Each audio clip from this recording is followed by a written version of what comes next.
अस्सलाम वालेकुम। Welcome to Sajad React YouTube channel. उम्मीद करता हूँ आप ठीक ठाक होंगे। तो आज की वीडियो एक बार फिर इंजीनियर मोहम्मद अली मिर्ज़ा साहब की वीडियो है और वीडियो का टाइटल है जब अरब में कुरान आया। तो जब अरब में कुरान आया तो उससे पहले वो लोग कैसे थे और कुरान आने के बाद उनमें क्या क्या तब्दीलियाँ आई, किस तरह उनको वो कुरान ने उनको तब्दील किया।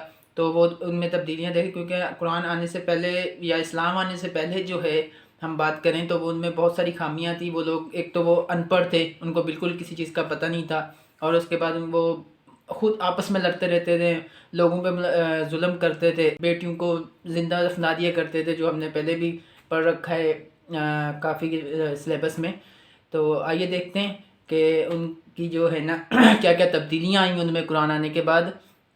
और अगर आप मेरे चैनल पर नए हैं तो मेरे चैनल को सब्सक्राइब कीजिए और बेल आइकन को दबाना ना भूलिएगा ताकि हर आने वाली वीडियो आपको मिल सके। Let's start the video.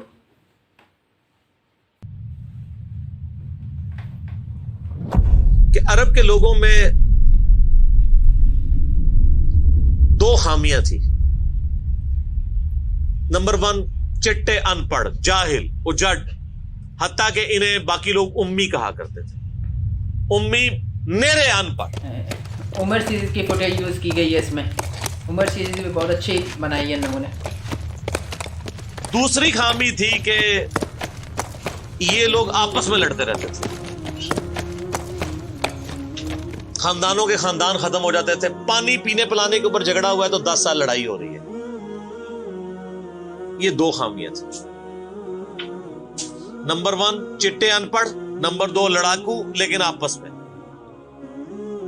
लेकिन दो खूबियां भी थी। एक खूबी ये थी कि ये टफ माहौल के आदी थे, रेगिस्तान के रहने वाले,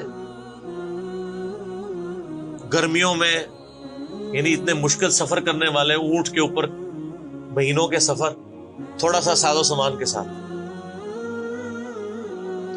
और दूसरी खूबी ये थी कि ये जब किसी को जुबान दे देते थे ना, फिर गर्दन ही कटती थी, पीछे नहीं हटते थे, चाहे किसी दुश्मन को भी जुबान दी है। अल्लाह ने उनकी ये दो खूबियां यूटिलाइज कर ली कि जुबान दी अल्लाह के नबी इस्लाम को उन्होंने, जिसने दी फिर गर्दन ही कटी है। अल्लाहु अकबर। और दूसरी खूबी के वो टफ माहौल के आदी थे लेकिन लड़ते आपस में थे। अल्लाह ताला ने उनकी खामी कैसे पूरी की कि उनको एक लीडर ऐसा दे दिया जिसने सारे कबाइल को एक झंडे के नीचे जमा कर दिया, और जहालत के लिए दूर करने के लिए उनको उनकी जुबान में किताब दे दी। अब जिसने सूरह बकरा, सूरह निसा, सूरह मायदा हिफ्ज की हुई है, उसके सामने कोई क्रिश्चियन का पादरी, क्या यहूदियों का पादरी वो बैठ सकता था? जितने उनके दलाइल थे उन्होंने वो जुबानी याद किए हुए थे। तो वो लोग जो अपने आप को समझते थे कि हम बड़े अल्लामा हैं और ये उम्मी हैं, उन उम्मियों ने उनको इल्म में भी उलट के रख दिया, सिर्फ एक कुरान की वजह से। और अल्लाह ने लीडर दिया, सारे अरब कबाइल जमा हुए। वो अरबी जो आपस में लड़ते थे, उन्होंने कभी ये सोचा भी नहीं था कि अगर हम एक झंडे के नीचे जमा हो जाए तो हम दुनिया की सुपर पावर्स को उलट सकते हैं, रोमन और पर्शियन एम्पायर को। और देखें सर फिर कैसे उल्टा है उन्होंने। विद इन 17 ईयर्स हर चीज उड़ा के रखती है। सदियों की सल्तनतें, लाखों की रिजर्व्ड आर्मीज रोमन और पर्शियंस की पूरी दुनिया पे हुकूमतें कर रही हैं, जदीद असला है। और इधर ये बद्दू हैं जिनके पास ऊंट हैं, घोड़े हैं, तलवारें हैं। ना मंजरीक इन्होंने कभी देखी, ना इनके पास उस तरह के हाथी बड़े बड़े जो पर्शियंस के पास थे। बस चल पड़े, कलमा पड़ा और निकल खड़े हुए। फिर दुनिया ने देखा है कि हर चीज को उलट के रख दिया। उन्हीं के असले उनसे छीन के उन्हीं को उलट दिया। वो सारी की सारी बिजली किसने भरी थी उनके अंदर? बेशक इस किताब में, कुरान मजीद में ये किताब थी। किताब पढ़ते थे, ईमान ताजा करते थे। जिहाद का क्यों जिक्र है इतना कुरान के अंदर? क्योंकि अल्लाह ने एक ऐसी उम्मत उठानी थी जिसने तलवार के जोर पे उखाड़ना था रोमन और पर्शियन। हम मानते हैं कि इस्लाम तलवार के जोर पे फैला है, लेकिन ये तस्वीर का एक रुख है। तस्वीर का दूसरा रुख यह है कि जो बदमाश सदियों से दुनिया पे हुक्मरान थे और लोगों की रियाया का इस्तेहसाल कर रहे थे, अपनी रियाया का, उन पे उन्होंने इतने टैक्सेस लगाए हुए थे, उनको उखाड़ने के लिए क्या मीठी मीठी बातें चाहिए थी? तारिक जमीर साहब के लेक्चर्स ने रोमन और पर्शियन एम्पायर उखाड़नी थी। ये तो उन लोगों के लिए मुसलमान हो चुके हैं। बदमाश कब अपनी पोस्ट छोड़ते हैं? उनको फिर असले के जोर पे ही उखाड़ना था। और फिर अल्लाह ने सहाबा इकराम की तलवारें मुसल्लत की उनके ऊपर। जब उखाड़ दी, फ्रीडम ऑफ एक्सप्रेशन मिल गया, फिर मामला सीधे हो गए। उस जमाने में बादशाह का दीन रियाया का दीन होता था। अगर कोई रियाया कहे ना कि मैं बादशाह के दीन से अलग होता हूं, कत्ल हो जाता था। आप पता ईसाईयत कैसे फैली है? ये तो सारे बुत परस्त थे। कॉन्स्टेंटाइन II, जिसके नाम पे कुस्तुंतनिया शहर था, जो बाद में मुसलमानों ने फतह किया, सुल्तान मोहम्मद फातेह ने, टर्की वालों ने उस पर एक फिल्म भी बनाई है, उर्दू डबिंग के साथ है। एक ही नशिस्त में आप देख सकते हैं 2.5-3 घंटे की। जो फिल्में देखते हैं उनके लिए, मौलवियों के लिए नहीं। तो उसने वो कुस्तुंतनिया फतह किया, फिर उसका नाम इस्तंबुल रख दिया। वो कॉन्स्टेंटाइन II जो था वो क्रिश्चियन हो गया था। चूंकि वो क्रिश्चियन हुआ तो पूरी रियाया 3 बरे-आज़मों में फैली हुई वो क्रिश्चियन हो गई। ऐसे क्रिश्चियनिटी फैली है। तो रियाया को वही दीन रखना होता था जो हुक्मरान का। पहले हुक्मरान बुत परस्त था, ईसाइयों पे जुल्म होते थे। बाद में जब हुक्मरान ही मुसलमान हो गया, उस जमाने ज़ाहिर ईसाइयत इस्लाम का ही नाम था, तो सारे पीछे इस इमाम के। ये बड़ा खतरनाक मामला था। दूसरी तरफ पर्शियन जो है वो आतिश परस्त थे, उनके नीचे आतिश परस्ती का दीन चल रहा था। तो ये फिर जरूरत थी कि फ्रीडम ऑफ एक्सप्रेशन दिया जाता। इस्लाम ने तलवार के जोर पे इनको उखाड़ा, इनकी बदमाशियां खत्म की, और ऐसी खत्म हुई कि बुखारी मुस्लिम की हदीस है, नबी इस्लाम ने फरमाया अन करीब कैसर खत्म हो जाएगा, फिर क़यामत तक कोई कैसर नहीं होगा। हाय हाय हाय सर, ये प्रोफेसीज अल्लाह की ताईद के साथ ही कोई दे सकता है। अन करीब किसरा खत्म हो जाएगा, क़यामत तक कोई किसरा नहीं होगा। देख ले 1500 साल हो गए, ना रोमन एम्पायर दोबारा बनी, ना पर्शियन एम्पायर दोबारा बनी। हत्ता कि अब तो वो कॉन्सेप्ट ही खत्म हो गया, मुल्कों वाला कॉन्सेप्ट आ गया। और उस जमाने में ये बात करना एक ऐसे शख्स का जिसके ऊपर ईमान लाने वाले गिनती के लोग हों, बहुत बड़ी बात है। और अल्लाह ने फिर उखड़वाया। और आज फ्रीडम ऑफ एक्सप्रेशन ऐसा है कि आज तलावत हो रही होती है तो ट्रंप भी बैठ के सुन रहा होता है। क्यों? हालांकि वो क्रिश्चियन है। फ्रीडम ऑफ एक्सप्रेशन आ गया। आप जाएं अमेरिका में, आप किसी मार्केट में मुसल्ला डाल के नमाज पढ़े, कोई आपको मना नहीं करेगा। उल्टा आपके साथ सेल्फियां बना रहे होंगे कि ये क्या हो रहा है। तो पहले कोई सोच सकता था कि फिरौन के सामने कोई नमाज पढ़ता? जादूगरों ने जरा सी बात की, ईमान लेके आए, तो मैं तुम्हें सूली दे दूं। तो ये इस्लाम इस दौरे जदीद का खालिक है। और ये दौरे जदीद को तख्लीक जो इस्लाम ने दी है वो कुरान के जरिए। एक अल्लामा वहीदुद्दीन खान साहब है इंडिया के, 90+ उनकी एज है। उन्होंने किताब लिखी है इस्लाम दौरे जदीद का खालिक। इसी टॉपिक को एड्रेस की, कमाल की किताब है वो, और पढ़ने से ताल्लुक रखती है। आप गूगल से उसका PDF भी डाउनलोड कर सकते हैं, छोटी सी किताब है। इंग्लिश में भी एक किताब लिखी है, गॉड राइजेस, खुदा उभरता है। खुदा फिर जो उभरा है ना जी, कुरान के जरिए। खुदा को तो खैर मखलूक की जरूरत नहीं है, लेकिन मखलूकात ने जो तमाशा बनाया हुआ था ना, उस तमाशे को हमेशा के लिए अल्लाह ताला ने अपने पैगंबर इमाम आज़म सैयदुना व मौलाना मुहम्मद रसूलुल्लाह सल्लल्लाहु अलैहि वसल्लम के जरिए शिर्क का खात्मा करके क़यामत तक के लिए जो दीन एस्टेब्लिश किया इस किताब के जरिए।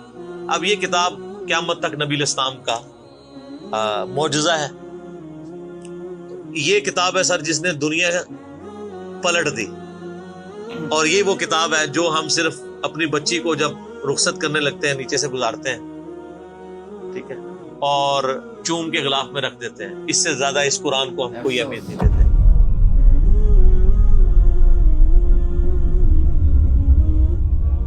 हालांकि ये कुरान इसलिए नाज़िल ही नहीं हुआ हुआ, ये तो हमारी किताब जिंदगी है। लेकिन माशाल्लाह ऐसी साजिश इस्लाम के खिलाफ की है کافروں نے نہیں، مسلمانوں نے پوری نیک نیتی کے ساتھ جنازہ نکالا دین کا، اور ایک سلوگن دے دیا قرآن نہیں ڈائریکٹ پڑھنا گمراہ ہو جاؤ گے، قرآن میں بڑی بڑی مشکل چیزیں ہیں، اس کو ہاتھ نہیں لگانا۔ یہ یہودی بات کرتے تو ہم کہتے ہیں یہ اللہ کے دشمن ہے، مسلمان کہہ رہے ہیں ہم کہہ رہے ہیں بالکل صحیح کہہ رہے ہیں۔ وہ میرا کلپ آیا نا پچھلے، لیکن اور ایک مولوی نے کہا ہے تو وہ اسلام 360 کے اوپر جو اس نے حملہ کیا تو میرا کلپ بھی اس پہ ریکارڈ ہوا ہے۔ تو پہلے تو لوگ کہتے تھے یہ ہمیں باتیں کرتا ہے، اب تو ویڈیو میں لوگ ریکارڈ کرا رہے ہیں کہ جی قرآن ڈائریکٹ نہیں پڑھنا، آپ گمراہ ہو جائیں۔ اچھا آج تک آپ نے کبھی نہیں سنا یہ کہیں کہ فلاں مولوی کی کتاب ڈائریکٹ نہیں پڑھنی، آپ گمراہ ہو جائیں گے؟ یعنی مولوی کڈا سیاڑا ہے کہ اس کو طریقہ پتا ہے کہ میں نے بات کیسے سمجھانی ہے، اور اس کو ایسی کتاب لکھنی بھی آتی ہے جو گمراہ نہ کرے، اور اللہ کو ایسی کتاب نہیں دینی آئی کہ جو گمراہ ہونے سے بچا لے۔ قرآن میں کہاں ہے کہ یہ گمراہ کرتا ہے؟ وہ تو اللہ نے ٹانٹ کیا کہ جو قرآن پہ ایمان نہیں لاتے وہ گمراہ ہوتے ہیں، جو ایمان لے ہیں اور بات مان لیں وہ کیسے گمراہ ہوں گے؟ یہ تو تعریف کی ہے انہوں نے۔ تو اس کتاب نے جناب دنیا کی کایا کلب کی ہے، اور اس کا ٹیسٹ آپ تبھی فیل کر سکتے ہیں جب آپ عربی جانتے ہو تھوڑی بہت، یا پھر اگر آپ نے اردو میں ٹیسٹ لینا ہے تو آپ مولانا مودودی رحمہ اللہ کا ترجمہ پڑھیں، وہ اسی سوز و گداز کو ٹرانسلیٹ کرتا ہے اردو کے اندر۔ میں نے ابھی تک کسی اور بندے کے ترجمے کو نہیں دیکھا کہ جو ترجمے بڑے لوگوں نے کیا، مذہب بریلوی صاحب نے، شریف تھانوی صاحب نے، ان دونوں کے ترجمے تو ویسے ہی وقت کے ساتھ ختم ہو گئے اس لحاظ سے کہ اس میں تو کئی الفاظ جو ہیں وہ پرانی اردو کے ہیں۔ ہمارے نئے بچوں کو تو سمجھ نہیں آتی یہ لکھا کیا ہوا ہے۔ ہم نے کئی سنگتیں ہلاک کر دی۔ سنگتیں پتہ کسے کہتے ہیں؟ نہیں پتا۔ کئی امتیں، انہوں نے امت کا ترجمہ سنگت کیا، اس زمانے میں وہ چلتا تھا، ٹھیک ہے۔ آج کل اگر آپ اعلیٰ حضرت کا یہ ترجمہ رکھیں تو لوگوں کو نہیں سمجھ آئے، لیکن مودودی صاحب نے چونکہ لیٹسٹ اردو میں ترجمہ کیا اور پھر وہ سوز و گداز ٹرانسفر کیا۔ میرا چیلنج، آپ کوئی قرآن کی صورت نکالیں اپنی مرضی کی، باقی ساروں کے ترجمے رکھیں، پھر مودودی صاحب کا بھی پڑھیں، تو آپ کو لگے گا کہ آپ کا دل تیزی سے دھڑکنا شروع ہو گیا ہے۔ الفاظ کے چناؤ، پھر اس میں جو ردم ہے، اور وہ انہوں نے تفہیم القرآن کے مقدمے میں لکھا ہے کہ میں نے دیکھا ہے کہ ہمارا نوجوان قرآن ترجمے سے لے کے بیٹھتا بھی ہے نا تو بور ہو جاتا ہے۔ تو ان کا میں نے سمجھا کہ کیوں ہوتا ہے بور، کیونکہ وہ تو پڑھ رہے تھے اردو میں، اللہ نے تو قرآن نازل کیا عربی میں، عربی اس نے سیکھنی کوئی نہیں ہے، اور اردو نے جو ترجمہ کیا ہوا ہے وہ انہوں نے ترجمہ کیا ہوا ہے ایز اے اسٹوری بک۔ یہ تو کتاب زندگی ہے، یہ تو زندہ کتاب ہے، بلکہ مسلمانوں کی زندگی کا سبب ہے۔ صحیح مسلم میں حدیث ہے اللہ اس کتاب کی وجہ سے قوموں کو عروج دے گا، اور اس کتاب کی وجہ سے لوگوں کو، امتوں کو زوال دے گا، جس کو ڈاکٹر اقبال نے پھر شعر میں کہا، وہ زمانے میں معزز تھے مسلمان ہو کر اور تم خار ہوئے تارک قرآن ہو کر۔ وہ زمانے میں معزز کون؟ صحابہ اہل بیت، تابعین تبع تابعین، اور تم خار ہوئے کون؟ اسی، اور صرف اسی نہیں، ساڑھے بزرگ بھی۔ یہ نہ سمجھیے گا، ظاہر آپ تو ہم کہہ سکتے ہیں نا، ڈاکٹر اقبال کے زمانے میں انڈیا پاکستان بنگلہ دیش کے جتنے بابے ہیں زندہ تھے، آج تو کہہ سکتے ہیں مر گئے ہیں۔ ڈاکٹر اقبال جب یہ شعر کہہ رہا تھا تم خار ہوئے تارک قرآن ہو کر، تو وہ خار احمد بریلوی صاحب، اشرف تھانوی صاحب، یہ سارے لوگ زندہ تھے اس وقت، انہی کو ہی کہہ رہے تھے نا۔ حتیٰ کہ قرآن کے ترجمے کو بھی گناہ سمجھا گیا، یہ تو بہت بعد میں ترجمہ ہوا ہے، پہلا ترجمہ شاہ ولی اللہ دہلوی نے کیا۔ پہلے تو لوگ کہتے ہیں قرآن کا ترجمہ کرنے کی ضرورت نہیں ہے، اور یہاں لوگ کہتے ہیں بزرگوں کی بڑی خدمات ہیں۔ ہم پوچھتے ہیں 1000 سال سے بزرگ یہاں بیٹھے ہوئے ہیں، کسی ایک بزرگ کا قرآن کا بخاری کا ترجمہ مجھے دکھا دیں کہ جی یہ سلطان بہو نے دیکھے جی قرآن کا ترجمہ کیا، یہ جی داتا صاحب نے بخاری شریف کا ترجمہ کیا۔ کیا انڈیا پاکستان بنگلہ دیش کے لوگوں کی زبان عربی تھی؟ فارسی تھی نا؟ تو کسی بزرگ کو توفیق نہیں ہوئی ہے کہ قرآن کا فارسی میں ترجمہ کر دے۔ اتنا بڑا چھکا میں نے مارا ہے کہ قیامت تک یہ روئیں گے۔ آندہ کو کہنا بزرگوں کی خدمات ہیں۔ ہمارے پرائم منسٹر صاحب بھی کہتے ہیں نا جی وہ فرید الدین گنج شکر کی بڑی تعلیم۔ فرید الدین گنج شکر صاحب نے کون سا قرآن کا ترجمہ کیا؟ اگر کسی نے قرآن کا ترجمہ ہی نہیں کیا، بخاری مسلم کا ترجمہ ہی نہیں کیا، وہ کیا خدمات کرتا رہے؟ وہ اپنی تعلیمات دیتے رہے۔ صحیح غلط اس کا فیصلہ ہم نہیں کرتے، وہ تو پھر میں اور طرف چل پڑوں گا۔ صرف جو خدمات والا ڈونگ رچایا ہوا ہے نا وہ میں آپ کو بتا رہا ہوں۔ جتنوں کے مزار بنائے ہوئے آپ نے، کسی ایک کا ترجمہ دکھا دے قرآن کا، تو یہ پھر انہوں نے جان بوجھ کے سیاست کی اسلام کے نام کے اوپر، اپنی باتیں کرواتے رہے۔